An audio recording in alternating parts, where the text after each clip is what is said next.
रहस्यमयी गर्भ। 60 वर्ष की उर्मिला शहर के बाहरी हिस्से में अपने छोटे से घर में अकेली रहा करती थी। एक रात शहर में बहुत जोर का तूफान आया। जोर जोर से हवाएं और आंधी तूफान के साथ तेज बारिश होने लगी। उन आवाजों को सुनकर कोई भी घबरा जाता, लेकिन उर्मिला घर के सारे खिड़की दरवाजे बंद कर गहरी नींद में सो रही थी। रात के लगभग 12 बजे होंगे कि किसी ने उर्मिला के घर का दरवाजा खटखटाया। दरवाजे के खटखटाने की आवाज सुनकर उर्मिला की नींद खुलती है। आखिर इतनी रात को कौन आया होगा? उर्मिला जाकर दरवाजा खोलती है तो सामने लगभग 26 साल की बेहद सुंदर लड़की को खड़ा देख हैरान रह जाती है। कौन हो बेटा? और इतनी रात को इतने भयंकर तूफान में कहाँ भटक रही हो? चाची, आपने मुझे पहचाना नहीं? मैं आपकी दूर की रिश्तेदार शालिनी। अरे हाँ, बचपन में तुझे देखा था। इतनी जवान हो गई है, कैसे पहचान में आती? लेकिन तू यहाँ क्या कर रही है, और वो भी ऐसी अंधेरी तूफान भरी रात में? उर्मिला की बात सुनते ही शालिनी की आंखों से आंसू बहने लगे। वो फूट फूट कर रोने लगी। ये देखकर उर्मिला को कुछ समझ में नहीं आया और उसने शालिनी का हाथ पकड़कर घर के अंदर आने के लिए कहा। जैसे ही शालिनी घर के अंदर रोशनी में आई, उर्मिला की नजर उसके पेट की तरफ गई, जिसे देखकर ये साफ पता चल रहा था कि वो प्रेग्नेंट है। अरे, तू तो पेट से है। ऐसी हालत में, इतने भयंकर तूफान में, आधी रात को बाहर भटक रही है। आखिर बात क्या है बेटा? मुझे सब कुछ साफ साफ बता। क्या बताऊं चाची, ये सब जिसकी वजह से हुआ है उसके बारे में बताने में भी मुझे शर्म आती है। मैंने घर वालों की मर्जी के खिलाफ जाकर एक लड़के से शादी कर ली थी, पर वो शादी के 1 महीने बाद ही मुझे छोड़कर चला गया। छोड़कर चला गया का क्या मतलब? क्या उसके साथ कोई हादसा हो गया? नहीं, उसे कोई दूसरी लड़की पसंद आ गई और मेरी प्रेगनेंसी की खबर सुनते ही उसने मुझे बेसहारा छोड़ दिया। उसके बाद मैं अपने घर गई, लेकिन पापा ने मुझे घर में कदम तक नहीं रखने दिया। अभी मुझे आपकी याद आई। कोई बात नहीं, कोई बात नहीं। तुमने यहाँ आकर अच्छा ही किया। एक काम करो, तुम आराम करो। वैसे भी ऐसी हालत में इतना घूमना फिरना और इस तरह आधी रात को बाहर भटकना ठीक नहीं होता। प्रेग्नेंट औरत को आधी रात को घर से बाहर नहीं निकलना चाहिए। बुरी आत्माएं उस पर अपना असर दिखा सकती है। और इतना कहकर उर्मिला ने शालिनी को एक दूसरे कमरे में जाकर आराम करने के लिए कहा। लेकिन जैसे ही शालिनी अपने कमरे में जाने लगी, अचानक से उर्मिला ने उसे रोक लिया। एक बात बताओ बेटा, तुम्हारा कौन सा महीना चल रहा है? पेट देखकर तो लगता है कि लगभग 6 महीने पूरे हो गए होंगे। उर्मिला की बात सुनकर शालिनी के होठों पर मुस्कुराहट आ गई। चाची जी, अभी सिर्फ 1 ही महीना हुआ है। शालिनी की बात सुन उर्मिला दंग रह गई।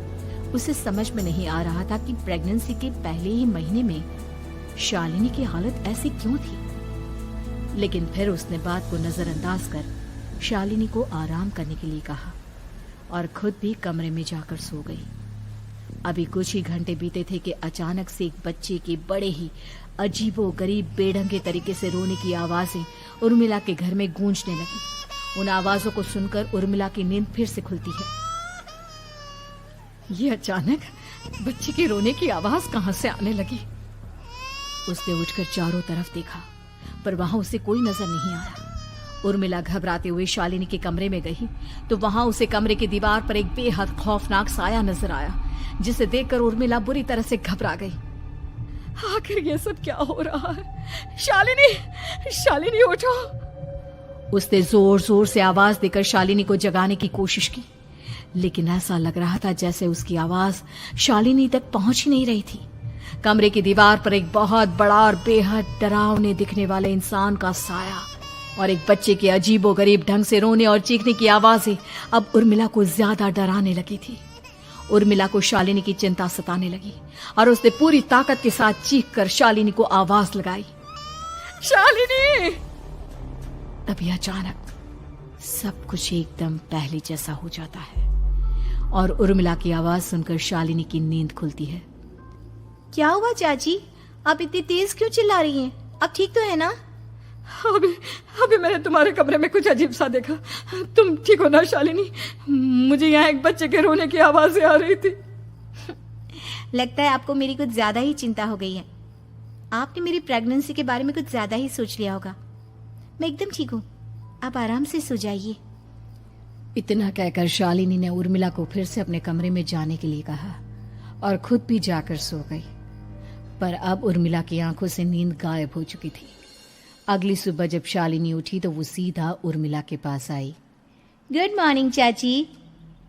तभी अचानक उर्मिला की नजर शालिनी के पेट पर पड़ती है, जिस पर नीले रंग से एक अजीब सी आकृति नजर आ रही थी। शालिनी, ये तुम्हारे पेट को क्या हुआ? मैंने इतनी औरतों को देखा है, ऐसा तो किसी के साथ नहीं होता। शालिनी ने जैसे ही अपने पेट की तरफ देखा तो उसे वहां कुछ भी नजर नहीं आया। चाची कुछ भी तो नहीं है, सब कुछ एकदम नॉर्मल है। आपको क्या अजीब लग रहा है? इससे पहले कि उर्मिला उसके सवाल का कोई जवाब देती, अचानक से शालिनी के पेट में जोर जोर से दर्द होने लगा। वो बुरी तरह दर्द से तड़पने लगी। चाची, चाची। ये सब देखकर उर्मिला बहुत घबरा गई। उसने धीरे धीरे शालिनी के पेट को सहलाना शुरू किया, लेकिन शालिनी का दर्द कम नहीं हुआ। उर्मिला जाकर रसोई से पानी का गिलास लेकर आई और शालिनी को पानी पिलाने की कोशिश करने लगी। ले बेटा, पानी पी ले, तुझे आराम मिलेगा। ले ले। नहीं चाची, मुझे बहुत तेज दर्द हो रहा है। अरे थोड़ा पी ले बेटा। जैसे ही उर्मिला ने शालिनी को पानी पिलाया, उसने देखा कि गिलास में बचा पानी का रंग नीला पड़ गया और शालिनी की आंखें अजीब हो गई। उसके पेट पर बच्चे का एक डरावना चेहरा नजर आने लगा। ये सब देखकर उर्मिला की डर से हालत खराब होने लगी, पर तभी शालिनी का दर्द ठीक हो गया। बेटी, अभी तुम्हारा दर्द ठीक है तो ऐसा करो, तुम थोड़ी देर आराम कर लो। शालिनी को आराम करने के लिए कहकर उर्मिला तेज कदमों से चलकर घर से बाहर निकल जाती है और पास ही रहने वाली एक औरत कालिंदी के पास पहुंचती है। अरे उर्मिला बहन, बड़े दिनों बाद दिखाई दी, क्या हुआ? बहुत घबराई हुई सी लग रही हो, सब ठीक तो है ना? क्या बताओ कालिंदी बहन, मेरी एक दूर की रिश्तेदार आई हुई है। वो पेट से है और उसके साथ ना अजीब अजीब चीजें हो रही है। अब उर्मिला सारी बात कालिंदी को बताती है, जिसे सुनने के बाद काले जादू और तंत्र विद्या की माहिर कालिंदी एक ताबीज बनाकर उसे देती है। बहन, मुझे शालिनी पर किसी बुरी आत्मा का साया लगता है। ये ताबीज ले जाओ, आज रात को 12 बजे उसे पहना देना, फिर सब ठीक हो जाएगा। उर्मिला ताबीज लेकर घर वापस आती है और अब आधी रात के होने का इंतजार करने लगती है।